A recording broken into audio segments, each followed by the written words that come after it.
Hello? Hello? Who is this? Hello there. I heard you recently played a playthrough of Doki Doki. I was just wondering how that went for you. This isn't Chatterbait. Who are you? I'm Emmy. Hi. Do I know you? I'm the ghost host. We recently heard you played a playthrough of Doki Doki, and we're wondering how it went. Right. Doki Doki. Yeah, it was fun. It definitely fucks with your head quite a bit though. I agree. Yes. Oh God. I completely and utterly agree. So, for those who are not aware, Doki Doki is what first appears to be a dating sim, which soon turns into a psychological horror game. Yeah. Heavily breaking the fourth wall. Oh yeah. 100%. You would start playing this as a visual novel of sorts. The first part can take a while to actually start. It's very slow to begin with. Yeah, that's the issue with Doki Doki is it starts so slow. Yeah. And that's probably why a lot of people just get turned away from playing it, is because of that sole reason. Like, they don't want to just sit there and just click constantly.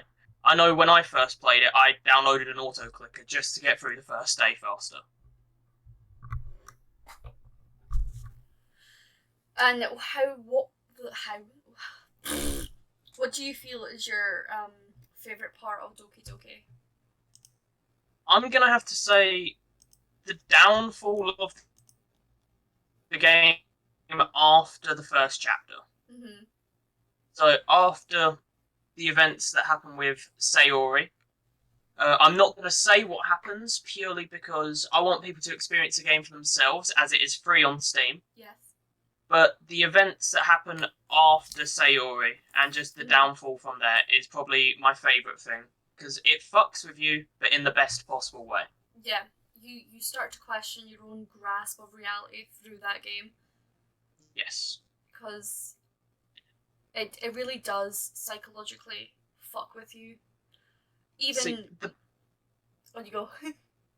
The best bit about it is with it psychologically fucking you up, the rest of the people in the game don't even recognise what's happening. No. They just keep going as if it's normal. Mm-hmm. And that's something where you're like, wait, what the fuck? What's going on? Surely everyone would know this. Mm-hmm.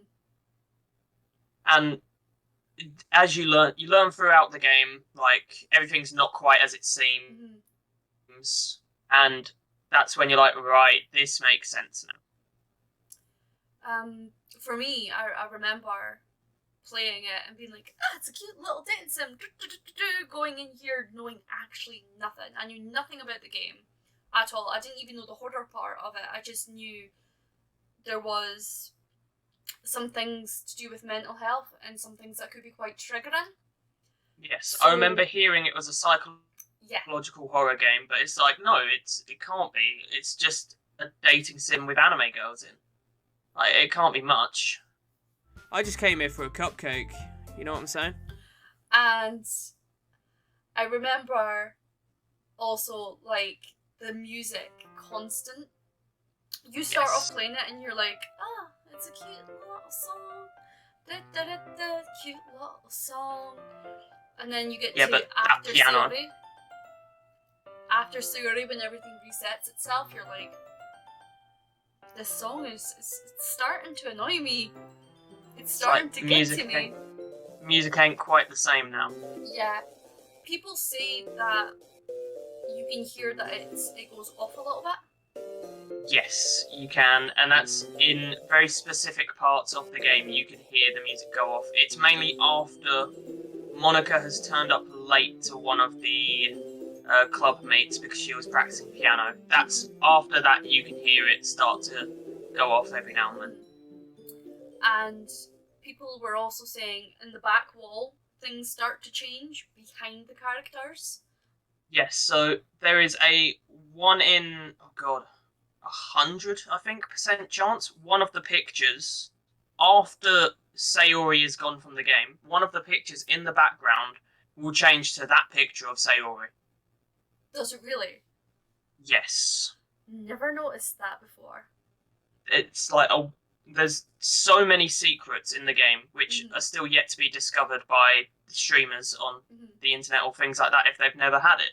Like, there's a chance that Yuri can come onto screen with no eyes, Monica glitches, Natsuki grows. I'm joking, she doesn't, she's short. To be fair, Yuri with no eyes sounds fucking horrifying because I remember there's this one bit where I can't remember if it's you're reading a poem or you're just talking to her, and then the next scene she's like right up at the camera staring at you, and like so staring that like you can see her eyes, and then it just starts to bleed. Yeah, no, I remember that bit. It's not a good bit. No. And then Yuri also talking about how she would masturbate and cut herself with your poem so that your skin oil will enter her bloodstream. Yes, Yuri's a bit weird. Yuri's a bit of an odd one. Fun fact for those that don't know, the song which plays in the scene where we see Sayori hanging out, we'll say, is actually called Sayonara, which is a play on both her name, Sayori, and Sayonara means goodbye in Japanese. So it's basically saying goodbye, Sayori. Very clever, if you don't know that. It is very good. Very clever. Very, very good. So, what would you say are some of the things you would change about the game?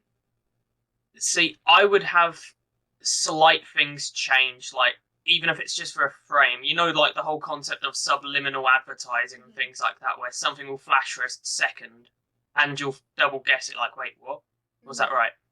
I'd have something like that in the game, like a bit more prominent than just like every now and then, especially when the game's going more and more downhill into the descent of not being very good.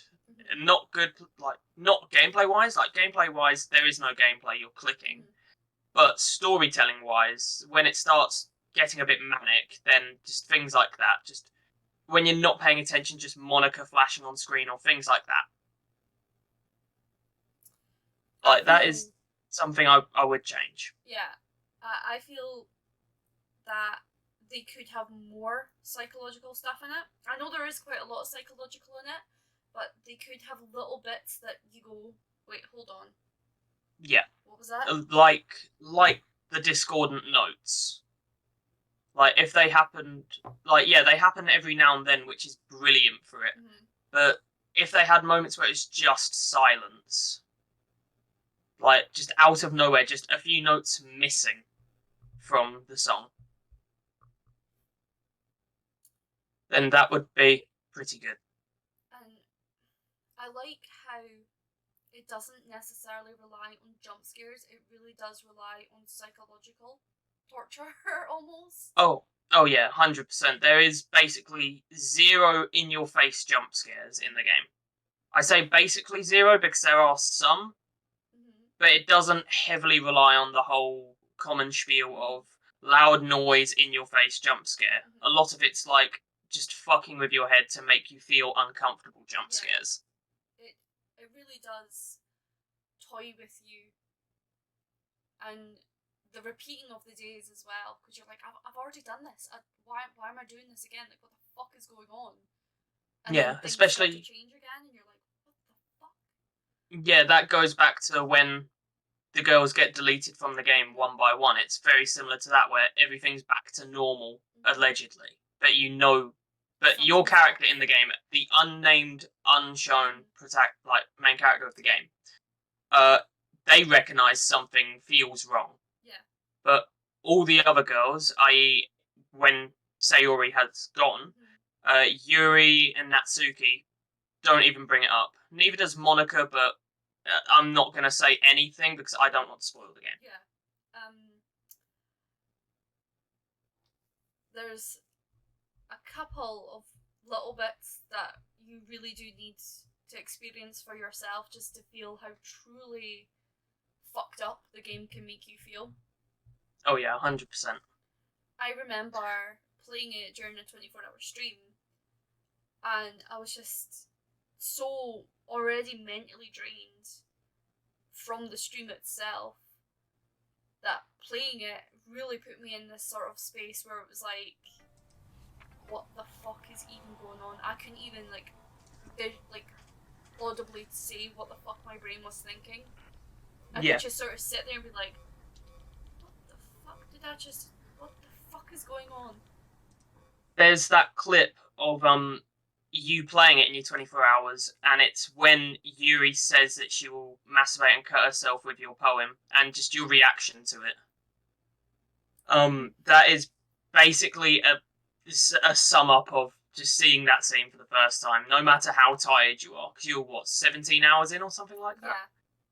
Yeah, that even if you're tired or not, that is a completely understandable reaction to that scene. I had a very similar reaction when I saw it. You almost really just want to be like, I'm You're done. like, what the fuck? It's honestly, it's really, really creepy. It is. Really, really creepy. There's a lot of things about it. Like, you can tell every girl has her own personality too.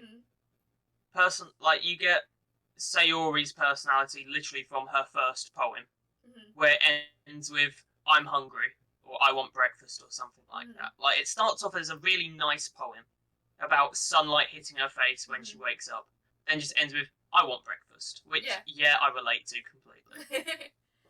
And then you've got Yuri, which she speaks about how she's got all these thoughts in her head about how to write, things like that, and she does write very well. Natsuki, being the youngest of them all, obviously she's going to write a bit more like a child, and that is reflected in her poems as well as her personality. Like her trying to act bigger than she physically is. And then Monica is just Monica, essentially. She's Just Monica. She's very mysterious throughout the game. You don't really learn much about Monica until towards the end. You kind of almost sympathise with Monica as well, that she is just another character in the game, but she doesn't want to be. Yeah, she's got the burden of knowing what she knows, but she can't do anything about it. It's all very sad. It is quite a sad story when you think about it, but that's why I'm sure both of us recommend people to play it, because it is a free game. Yes, if you haven't, you really should just go onto Steam and download Doki Doki Literature Club, because, like Cheesy says, it is free. And for me, it took 6 hours non-stop, start to finish, to play. So it's a long game. Well, it feels long because there is a lot of clicking and reading involved, but it's worth it. Best bit is because it's essentially just a visual novel game, it'll run on almost anything. So if you've got an old outdated laptop or a high-end top-spec gaming PC, it will run.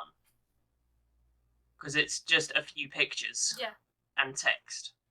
It really doesn't need too much. It's just all very... It's literally just done. Yeah. There you go, your download's done. It'll run quite nicely. How about your experience streaming it? How did you feel? Streaming it, so I read every single line in that game while I was streaming. Wow. Every single line, and my throat really hurt after. I can imagine. Which, yes, it's good from a storytelling perspective, because, there's plenty of dialogue for it. But playing it live in front of an audience, I found you don't really get as immersed in the game.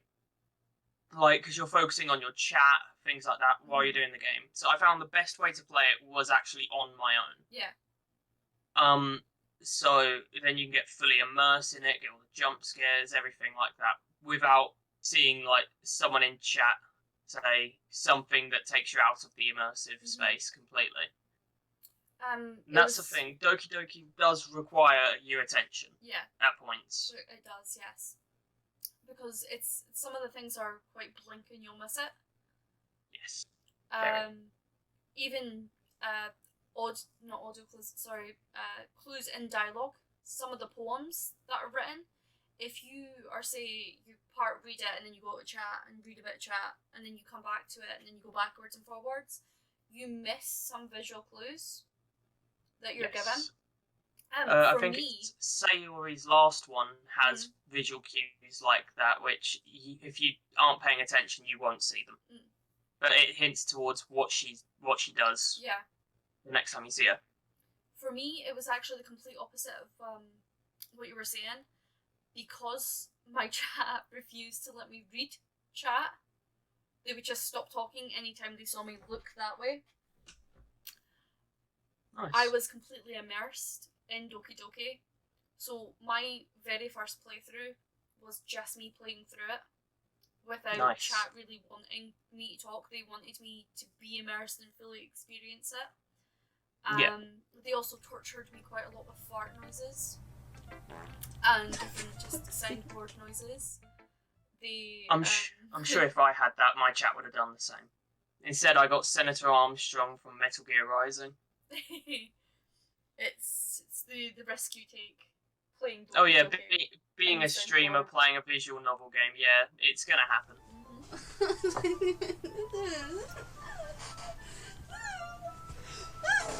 Fucking hell. So who is best girl? Yuri. Yuri is best girl. Yuri will always No hesitation. Yuri. Yuri is always best girl.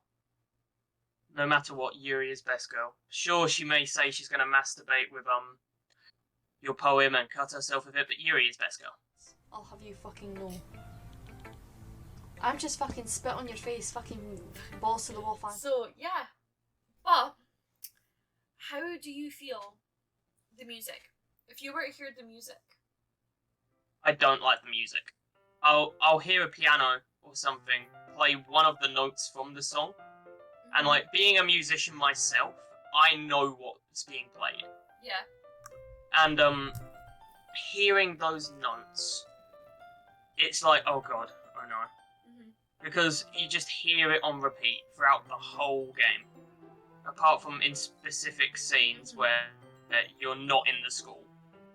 You just hear that song over and over and you're like, oh my fucking god, this again.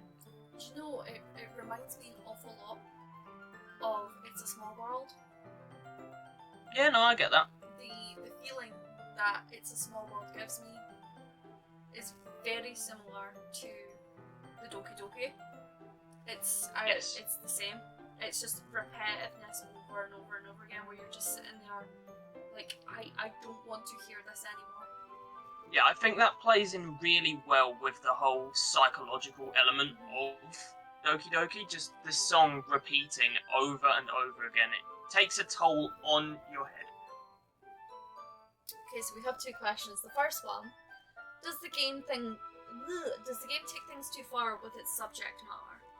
No. If anything, it doesn't take it far enough. I would agree with that, because you get the quick one with Sayori, and then you have what happens with Natsuki, and then you have what happens with Yuri, and then it's all just kind of quickly. Anyway. Yeah, it's all just kind of brushed. It's all just kind of brushed under the rug, and it's like, oh, okay, cool. Like there is a lot of moments like that, sadly, and there should be more in the game. In my opinion, there should be more. Overall, but, though, obviously sporadically, not just in your face, constant. It's a fine line that needs to be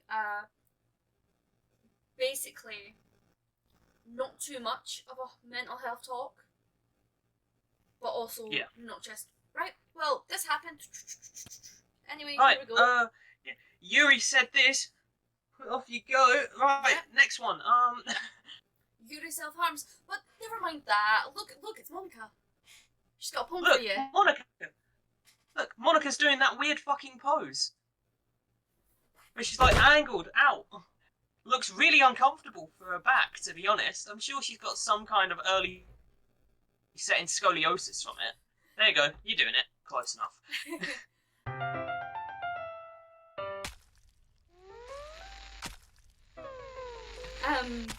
But yeah, the second question, deaths. Which deaths threw you off? Sayori. Sayori Yes. took me by surprise completely. Yes. Because if, again, this goes back to her to us talking about her last poem, yeah. where it's talking about how it's obviously open for interpretation, it's poetry. But it's like, she's talking about how she bottles up all her sad feelings and just lets people see the happy in her. But then, one by one, those bottles start breaking. And if you're not paying attention to that poem, or you've just read it as, oh, okay, yeah, it's just talking about, jars, it's okay, I guess. The next time you see her, I'm just, no, I'm not going to say what happens. But the next time you see her is when the unnamed protagonist, which is your character, goes to her house and you see her. And that's obviously when you hear Sayonara, which is a distorted version of the actual song, like very, very, very distorted. And your character's just in shock, basically. You can tell in the text they're in shock, and then all of a sudden the day resets and Sayori's not there. So I think Sayori's death is what threw me off the most. I'd have to agree, it did throw me off. I kind of expected it at the same time though. The first time you see her in our house, I was expecting it then. I was like, she's dead. That's it. She's dead. That's it. She's dead. She's dead. She's dead. Yeah. And then she speaks to you and you're like, oh shit. The second time though, she was. And that's when I was like, fuck. Yeah. The second time, it's not exactly hidden either. No. Like, she's not just off screen and slides in. No, you go in there and you see her. Yes, you fully see her. And basically, I thought what was going to happen is when she was dead, it would be a little it would just be like our empty room, and it would just be text. It's basically saying what the protagonist is seeing. But that's what took me off guard the most, was the fact that you could actually see her. It gave you that visual. It just went. Look. Yeah, it is just a smack in the face, like a complete smack in the face for seeing Sayori just there. Our next question is, how did you deal with the moment with deleting Monica? So how did you deal with deleting Monica? For my first playthrough, I didn't realise I had to delete Monica at the end of the game. So before I played it on stream, I was like, okay, let's just see if this works, see if I just make a new save, if it'll be okay. It was not okay. So you have to delete Monica at the end of the game. And then if you want to completely restart your game, like completely from fresh, you need to uninstall the game and reinstall it. There are some moments where deleting Monica can prove to get one of the endings. Like, if you delete Monica right at the start, Sayori is the one that takes control. And you get a secret ending where she deletes everyone, and then it cuts to her death scene as it plays her song. You wait about 5 minutes, and then it says, now we can all be happy, about here-ish on the screen. And that is... it's one of the endings, and to fix that, it's the same as before, because she's deleted every character from the game, including herself. You need to uninstall and reinstall. I remember basically sitting and being like, what the fuck do I do? I sat and just stared at Monica staring back at me. Yeah, it's one of those moments. Fun fact about that scene, to those that don't know. If you're using OBS, not Stream Elements or Streamlabs, if you're using the broadcasting software OBS, Monica will pick up on that, and you'll get a jump scare from it. So, if you're gonna get the game, and you're a Yeah. streamer, stream Yeah, it. don't use OBS if you don't want to get jump scared. Use it. Do it. You Yeah, should go do on, it. do it. Do Do it. it. We dare you. Do it. Double Do dare it. you. We'll be there. Yeah. Just I'll give join you us. 2p. I'll give you 2p and a Freddo if you do it. I will give you this knife. You know what? That's a pretty good deal. I'll take Emmy's deal over mine. But yeah, so overall, Doki Doki is creepy. There's It Doki is. Doki Literature Plus, which I'm not sure what's different. But No, I'll be if finding that anyone out. would... Yeah, I don't see the point in getting Doki Doki Plus. Obviously, it's supporting the creator, Mhm. but if it's not adding anything new to the game, then yeah, why not just sell Doki Doki at a price instead Yeah. of making a whole new game? So it's got to have something new Yeah, to it the- at least. Yeah, there has to be something new to at least have the Apparently there are more stories. Oh, okay, fair enough. Great! I can't wait for more Yuri. Woo! Woohoo! Can't wait for that. Can't wait to see the screen in a better resolution. Looking forward to it. Fun times. Fun times. Well, if there are no more questions, I shall let you be. I have took Yep. up plenty of your time. It's alright. Right. I need to uninstall the game and reinstall it now anyway, so it's alright. So, with that, thank you very much for joining me. Thank you. I didn't really have a choice in the matter. I mean, you just kind of popped up. So yeah, Right. Thank you for the talk. you're very welcome. So, if you would like, I have the number to the Sexy Singles Hotline. Oh, even better.